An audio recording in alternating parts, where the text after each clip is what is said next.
খবর 24 সাথে আপনাকে স্বাগত।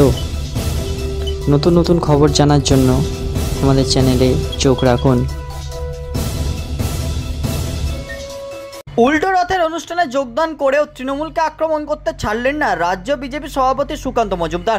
সোমবার হাওড়ার সাঁকরাইলের নবঘড়ায় উল্টো রথের অনুষ্ঠানে যোগদান করে তিনি বলেন, তৃণমূলে মুসল পর্ব শুরু হয়েছে, ওরা এভাবেই ধ্বংস হয়ে যাবে। সুকান্তবাবু যখন একথা বলছেন তখন তার পাশে বসে বিজেপির বিদ্রোহী নেতা দিলীপ ঘোষ। সোমবার সন্ধ্যায় সাঁকরাইলের নবঘড়ায় গৌড়ীয় মঠের উল্টো রথের যাত্রায় অংশগ্রহণ করেন সুকান্ত মজুমদার এবং দিলীপ ঘোষ।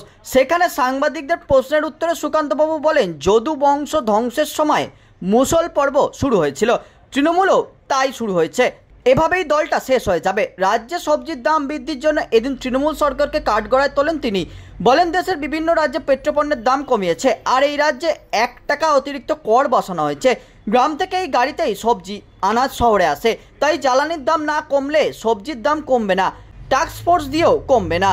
সোমবার অনুষ্ঠান মঞ্চ থেকে সুকান্তবাবু সদ্য সমাপ্ত বিধানসভার উপনির্বাচনে শাসক দলের বিরুদ্ধে সরাসরি রিগিংয়ের অভিযোগ তুলে বলেন, কিছুদিন আগে যে আসনে লোকসভা ভোটে বিজেপি এগিয়েছিল, কয়েকদিনের মধ্যে তৃণমূল কোন কাজ করলো যে মানুষ তাদের ভোট দিল?